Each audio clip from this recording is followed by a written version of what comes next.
আসসালামু আলাইকুম ওয়া রাহমাতুল্লাহ। আলহামদুলিল্লাহি রাব্বিল আলামিন ওয়াসসালাতু ওয়াসসালামু আলা রাসূলিহিল কারীম ওয়া আলা আলিহি ওয়া সাহবিহি ওয়া আহলি বাইতি আজমাইন। শহীদি চাদরের রক্তে মোড়ানো হৃদয়ের স্পন্দন কলিজার টুকরা সংগঠন বাংলাদেশ ইসলামী ছাত্র শিবিরের ২৪-এর শেষ লগ্নে আজকের এই কেন্দ্রীয় সদস্য সম্মেলনের সম্মানিত সভাপতি, বাংলাদেশ ইসলামী ছাত্র শিবিরের কেন্দ্রীয় সভাপতি জনাব মঞ্জুরুল ইসলাম, ইসলামী ছাত্র শিবিরের নেতৃবৃন্দ,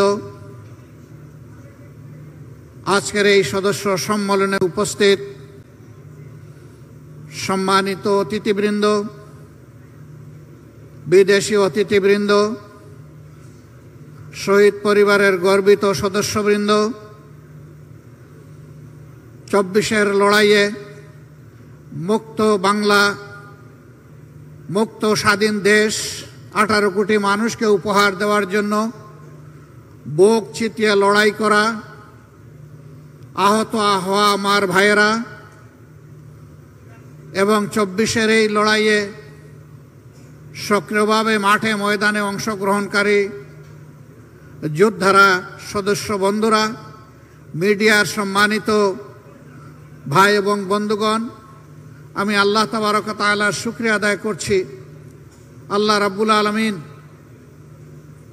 দীর্ঘ ১৫.৫ বছর পর এই জাতির বুকের উপর থেকে একটি জগদ্দল কঠিন পাথর আল্লাহ সরিয়ে দিয়েছেন, আলহামদুলিল্লাহ।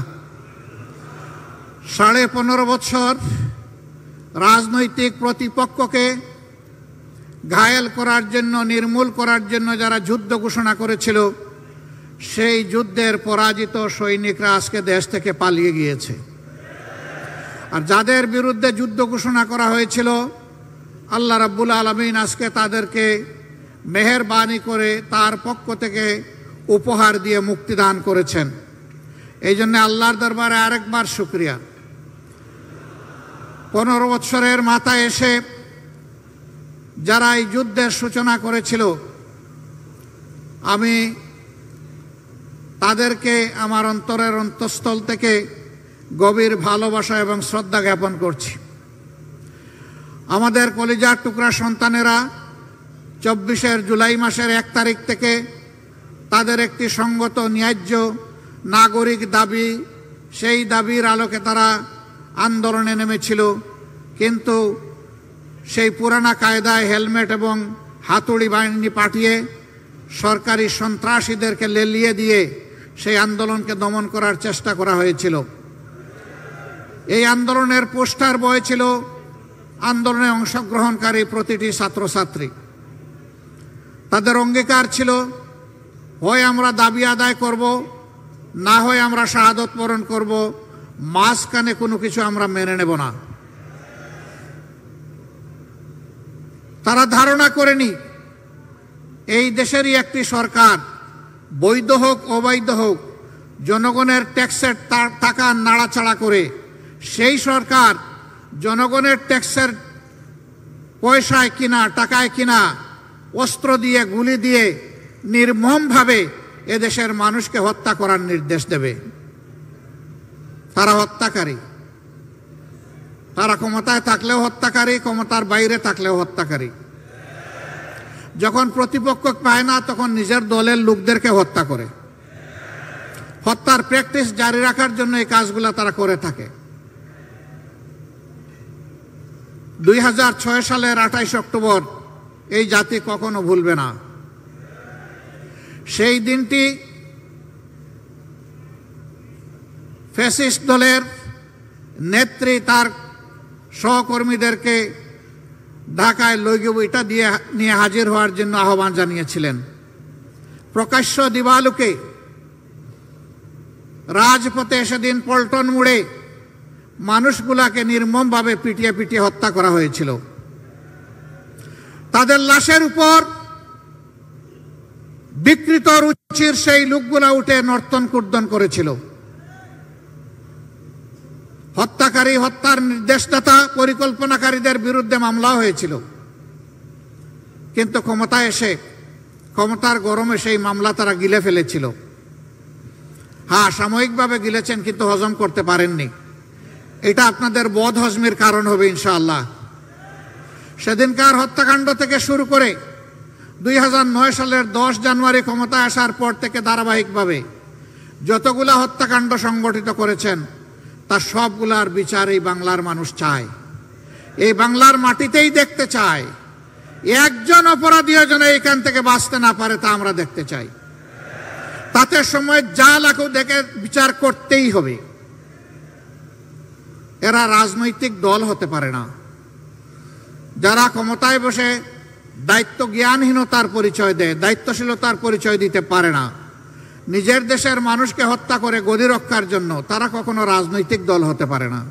তারা একটি সন্ত্রাসী দল। ইতিমধ্যেই সরকার তাদের সন্ত্রাসী ছাত্র সংগঠনকে নিষিদ্ধ ঘোষণা করেছে। এদের হাতে কত মায়ের বুক খালি হয়েছে, এক আবরার ফাহেদ নয়, এরকম আবরার ফাহাদের মতো কত লোক, কত ছাত্রকে, আমাদের কলিজার টুকরাকে তারা নির্মমভাবে হত্যা করেছে। এরা প্রত্যেকটি শিক্ষা প্রতিষ্ঠানকে অস্ত্রাগারে পরিণত করেছিল, মদের বোতল আর অস্ত্র দিয়ে ভরে রেখেছিল, গণরুম তৈরি করে নির্যাতন চালাতো, নামাজি ছাত্রদেরকে নামাজে দেখলেই শিবির ত্যাগ দিয়ে তাদের উপর ঝাঁপিয়ে পড়ত। আবরার ফাহেদের দুটি দোষ ছিল। একটি ছিল সে আধিপত্যবাদের বিরুদ্ধে কথা বলেছিল, আরেকটি হলো সে নামাজ পড়ত। এই দুটি তাদের কাছে অসহনীয় ছিল। এই জন্য নির্মমভাবে তাকে পিটিয়ে তার জীবন প্রদীপ নিভিয়ে দেওয়া হলো। এটা শুধু ঢাকা বিশ্ববিদ্যালয়ের বুয়েট নয়, সারা বাংলাদেশের সমস্ত শিক্ষা প্রতিষ্ঠানকে চর দখলের মতো তার দখল করে নিয়েছে। এমনকি আমাদের মেয়েদের, কমলমতি মেয়েদের বিদ্যাপীঠগুলাকেও তারা কলুষিত করেছিল। এই কথাগুলা বলতে হৃদয় ভেঙে যায়, লজ্জায় মাথা নত হয়ে আসে। এই জন্য এই কথাগুলা, এই চিৎকারগুলা দিতে পারি না, বলতে পারি না। কেমন অত্যাচার আমাদের মেয়েদের উপর করা হয়েছে। সম্মানিত ভাইয়েরা, এরা তো এদেশেরই মানুষ ছিল, কেন তাদের এত ক্ষোভ এই দেশ এবং জাতির উপর, বিশেষ করে ছাত্র সমাজের উপর? কারণ সব দেশে, সব সমাজে যুবক এবং ছাত্ররা সবসময় তাকে অন্যায়, দুঃশাসন এবং নির্যাতনের বিরুদ্ধে। এরা কখনো দুঃশাসন এবং দুর্নীতিকে মেনে নেয় না, আর তারাই দুইটাই জাতিকে উপহার দিয়েছিল। এই জন্য ছাত্র সমাজ দফায় দফায় আন্দোলন করেছে। 18তেও তারা আন্দোলন করেছে, পরবর্তী পর্যায়ে রোড সেফটি আন্দোলন করেছে, সর্বশেষ 24-এ এসেও তারা আন্দোলন করেছে। দফায় দফায় দুঃখাও দিয়েছে, আবার শক্তিও প্রয়োগ করেছে, বল প্রয়োগ করে অনেককে হত্যাও করেছে। এই আন্দোলনে 2000-এর কম বেশি আমাদের কলিজার টুকরা সন্তানেরা, যুবকেরা, শ্রমিকেরা যারা নিহত হয়েছে, আমি তাদের আত্মার প্রতি গভীর শ্রদ্ধা জ্ঞাপন করছি এবং মাবুদের দরবারে দোয়া করছি, আল্লাহ তাদের সকলকে শহীদ হিসাবে কবুল করুন। যারা আহত পঙ্গু হয়েছে তাদের জন্য দোয়া করে আল্লাহ তাআলা তাদেরকে সুস্থতার নিয়ামত দান করুন। ঢাকা মেডিকেলে 7 তারিখ আমরা গিয়েছিলাম আহতদেরকে দেখতে। হাত কাটা, পা কাটা, চোখ নেই। বিছানার পাশে দাঁড়িয়ে বিছানায় বসে জিজ্ঞাসা করেছিলাম কেমন লাগে, বলে যে ভালো লাগে। আমাকে আহত অবস্থায় রক্ত ঝরছে, চোখ নাই, তুমি দেখো না, তাও তোমার ভালো লাগে। কেন তোমার ভালো লাগে? বলে যে কারণে লড়াই করেছিলাম সেই লড়াইয়ে বিজয়ী হয়েছি তাই ভালো লাগে। কি কারণ ছিল? বলে যে দেশকে স্বাধীন করার জন্য লড়াই করেছি। আল্লাহু আকবার। তাহলে 71-এ কি হয়েছিল? হ্যাঁ, 71-এ একটা স্বাধীনতা এসেছিল, এই জাতি এনেছিল, কিন্তু স্বাধীনতার মর্মমাবি ডুকরে ডুকরে কেঁদেছে। স্বাধীনতার ফসল বাংলাদেশের জনগণের পকেটে এবং ঘরে উঠেনি। একটা গোষ্ঠী এটাকে হাইজ্যাক করেছিল, আর একটা দেশের হাতে এটা তুলে দিয়েছিল। তার জ্বলন্ত প্রমাণ এই 24-এর 16ই ডিসেম্বর পাশের দেশের প্রধানমন্ত্রী তিনি বিজয় দিবসের শুভেচ্ছা দিতে গিয়ে ভারতীয় সৈনিক সেনাপতিদেরকে দিয়েছেন আর বলেছেন এটা ভারতের বিজয় দিবস। যারা স্বাধীনতার চেতনার কথা বলেন, বেশি বেশি বলেন, তারা এখন চুপ কেন? তাইলে কি আপনারা এটাকে বাংলাদেশের বিজয় স্বীকার করছেন না? আর যদি বিজয় স্বীকার করে থাকেন তাহলে প্রতিবাদ করেননি কেন?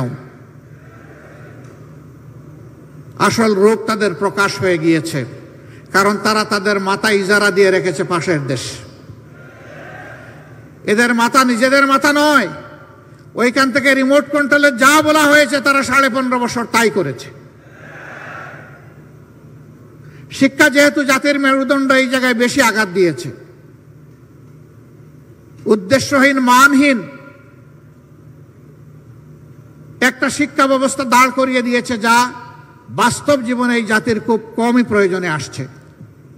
শিক্ষায় কোনো গবেষণা নাই, চর্চা নাই, উৎকর্ষ নাই, নৈতিকতা নাই, দুনিয়ার সাথে কোনো মিলতাল নাই, সব কিছুকে একদম তছনছ করে দিয়েছে।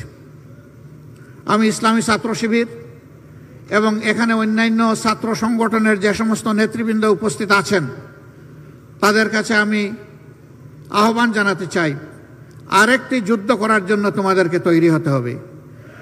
সেই যুদ্ধটা হচ্ছে শিক্ষা প্রতিষ্ঠানকে সবার আগে মেরামত করা। শিক্ষা যেহেতু জাতির মেরুদণ্ড, এই জায়গায় তোমাদেরকে শপথ নিতে হবে, আর কোনো চাপাতি কোম্পানিকে ওখানে ঢুকতে দেওয়া হবে না, কোনো গাজাকুরকে ওখানে ঢুকতে দেওয়া হবে না, হাতে অস্ত্র নিয়ে ওখানে ঢুকতে দেওয়া হবে না, গণরুম যারা কায়েম করে তাদেরকেও ঢুকতে দেওয়া হবে না। শিক্ষা প্রতিষ্ঠানে টেন্ডারবাজি, চাঁদাবাজি যারা করবে তাদেরও কোনো ঠিকানা শিক্ষা প্রতিষ্ঠানে হবে না। শিক্ষা প্রতিষ্ঠানে শুধু শিক্ষা, শিক্ষার চর্চা আর গবেষণা থাকবে। যদি তাই থাকে তাহলে আগামীর বাংলাদেশ ঘুরে দাঁড়াবে ইনশাআল্লাহ। যদি তোমরা শিক্ষা প্রতিষ্ঠানকে সেইভাবে গড়ে তুলতে পারো তাহলে 24-এর এই ত্যাগ ইনশাআল্লাহ শতভাগ সফল হবে। আর যদি শিক্ষা প্রতিষ্ঠানকে গড়ে তোলা না যায়, এই জাতি বারবার পথ হারাবে। এই জন্য পথ হারা জাতিকে এখন পথের উপর টেনে উঠানো তোমাদের দায়িত্ব। এই জন্য আমরা তোমাদের সাথে আছি। এই যুদ্ধে যেভাবে 24-এ আমরা তোমাদের সাথে ছিলাম, 36শে জুলাই পর্যন্ত আগামীতেও তোমাদের সাথে থাকার অঙ্গীকার আমরা ব্যক্ত করছি। তোমরা এগিয়ে যাও, আমরা তোমাদের সাথে আছি ইনশাআল্লাহ। ইসলামী ছাত্র শিবিরের উদ্দেশ্যে আমি বলতে চাই, এখানে স্লোগানে লেখা আছে সততা, দক্ষতা, দেশপ্রেম। এই তিনটা জিনিস যাদের অন্তরে থাকবে, বুকে থাকবে, তারা ইনশাআল্লাহ জাতিকে ভালো কিছু দিতে পারবে। 77-এর 6ই ফেব্রুয়ারি ঢাকা বিশ্ববিদ্যালয়ের কেন্দ্রীয় মসজিদ থেকে এই সংগঠনটির যাত্রা শুরু হয়েছিল।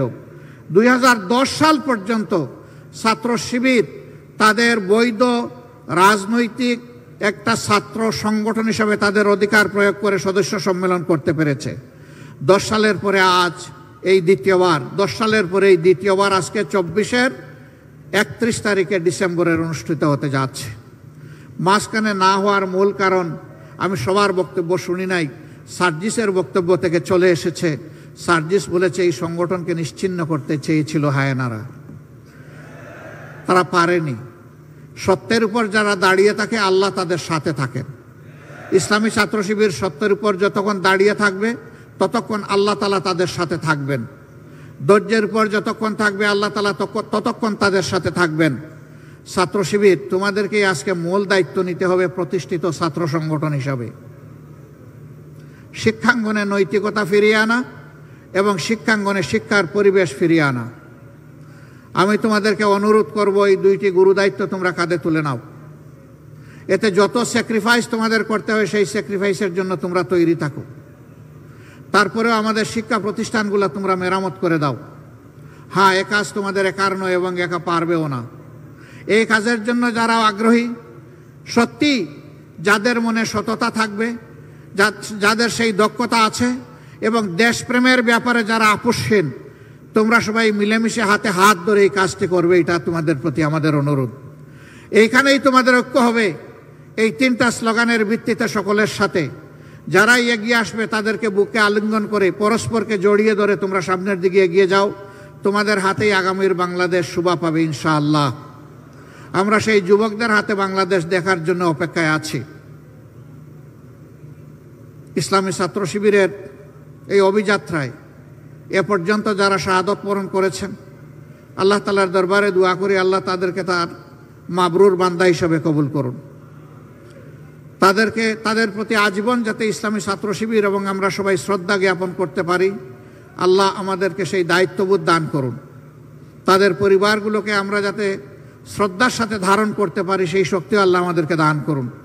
আহত পঙ্গু যারা হয়েছে তাদের প্রতি আমরা গভীর কৃতজ্ঞতা জ্ঞাপন করছি। ছাত্র শিবির ছাড়াও বাংলাদেশের স্বাধীনতার পর যাদের উপরেই বিভিন্ন সময় হায়েনারা ঝাঁপিয়ে পড়েছে, ফ্যাসিস্ট শক্তিগুলো ঝাঁপিয়ে পড়েছে, তাদের সকলের প্রতি আমরা গভীর সহানুভূতি প্রকাশ করছি। আল্লাহ তাআলার দরবারে দোয়া করি, হে রাব্বুল আলামিন, প্রিয় দেশটা ছোট্ট একটি দেশ, বিপুল সংখ্যক মানুষের দেশ, এই দেশকে ঘিরে হাজার জাতের ষড়যন্ত্র ঘরে বাইরে তুমি দেখতে পাচ্ছ। হে আল্লাহ, তুমি সামিউন বাসির, রাব্বুল আলামিন, ষড়যন্ত্রকারীদের সকল ষড়যন্ত্র তুমি ব্যর্থ করে দাও। আর জাতীয় স্বার্থে আমাদের জাতিকে ইউনাইটেড, ঐক্যবদ্ধ থাকার তৌফিক দান করো। জাতীয় ঐক্যে বিভ্রান্তি সৃষ্টি হয়, জাতীয় ঐক্যের কোনো ক্ষতি হয়, এই ধরনের সকল হঠকারী আচরণ থেকে সংশ্লিষ্ট সকলকে আমরা বিরত থাকার জন্য আহ্বান জানাবো। আমরা অনুরোধ করব, বিভেদ নয় ঐক্য চাই, সবাই মিলে দেশ গড়তে চাই, এই স্লোগানের ভিত্তিতে আমরা সামনে এগিয়ে যাই। আল্লাহ আমাদের সহায় হন। আল্লাহ হাফিজ। বাংলাদেশ জিন্দাবাদ। বাংলাদেশ ইসলামী ছাত্র শিবির জিন্দাবাদ। আসসালামু আলাইকুম ওয়া রাহমাতুল্লাহি ওয়া বারাকাতুহু।